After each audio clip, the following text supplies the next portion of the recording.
a background on how color affects and heals. Chromotherapy or color therapy is a method of therapy that is done using color. In itself, color does not heal, but it has been said that it enables the body to heal itself. It probably has something to do with light, frequency, and the vibration and how everything works together to make the whole. That is why color therapy is a form of holistic healing. It aims to see the whole picture. Colors have different frequencies and vibrations and even correspond to a certain note on the musical scale. We have heard the words green with envy, in the pink of health, down in the blues, red carpet treatment, and such. Since the mind and emotions are the most powerful energies on earth, people have come to associate colors with emotions and vice versa.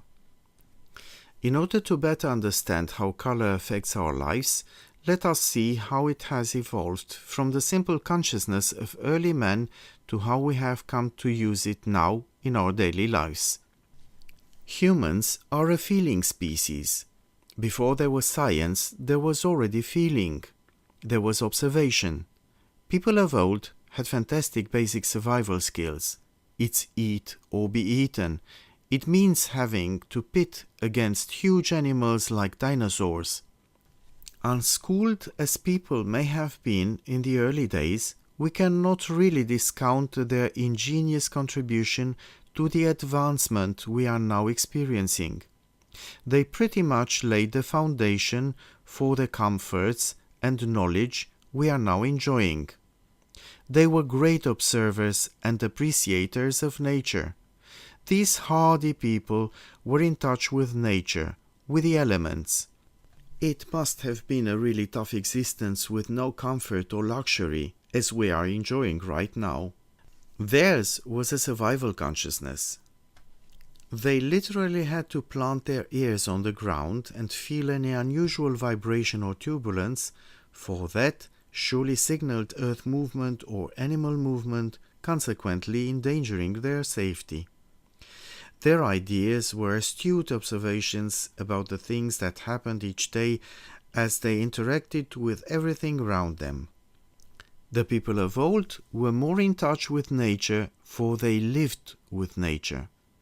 There were no technical or mechanical gadgets like clocks, computers, conveniences, and contrivances that existed. They lived and survived through their own basic instincts and allowed their strong powers of observation to guide them through life. Through observation, they realized green gourds and leaves were bitter, yellow citrus fruits were a bit sour and tangy, red and orange fruits were relatively sweet and pleasant, and that apart from blueberries, there were not much blue fruits at all. Before the colors were even named, their concept of tint has already existed. They knew the color red, for there was much blood when they had wars or when they hunted. There was no time to seek illumination. Their thoughts were focused on survival. Red probably was the most basic and powerful color then, signifying blood from wars for the men and menstrual blood and childbirth for the women. The Celts and American Indians wore war paints on their faces, while other tribes like Australian Aborigines honored the earth colors that were abundant in their locality by expressing them through their tribal art. African and Arab tribes also had their own vivid colors on their faces, clothes, and homes to signify strength, courage, war, peace, intimidation, status, and protection. European colonizers were more fascinated by trade. They were more interested in the gold they could stash or melt to add to their coffers, oftentimes on the pretext of offering religion to the people they called backward natives.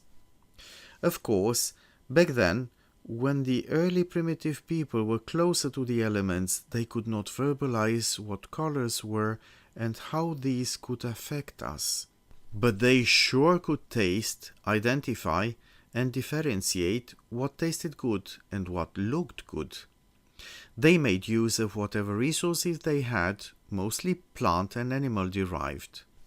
In those early days, the colors that probably predominated were red, orange, yellow, black, browns, blue, white, and greens. If one were to believe in osmosis, we humans adapted and evolved when we were intrigued by new things which we found pleasing. Surely we wanted to have more of it, and when agriculture came to the fore, we started producing more colorful and exciting foods, for with color and excitement come adventure and sophistication. Then there was the advent of vegetable-colored dyes, like the famous purple dye from Tyre, meant for royalty. We started to have fashionable clothes, tapestries, and looms. Following all these materials, next came the discovery and development of giant molecules, which led to strong and colorful plastics. Our food had similarly become bigger, tastier, more colorful, more abundant, and lab-based. Now, looking back, we really have come a long way. And to think that back then our ancestors only had the sun, the moon, the stars, the clouds, and the rainbows. There was only the sky, thunder, lightning, animals, and vegetation to keep them company. Such was their focus and consciousness. Nonetheless, a consciousness about natural healing already existed. Women have always been known to be healers. They started as oracles in Greece, then the midwives, virgins, and crones got into the picture as well. It is a basic instinct for women to heal and nurture, but I doubt it if they started color therapy, for in those days they healed with the scent and flavor of poultices and with the love and care they had in their hearts. They were the ones that kept the home fires burning when their warrior lords and hunters would come home from their masculine tasks.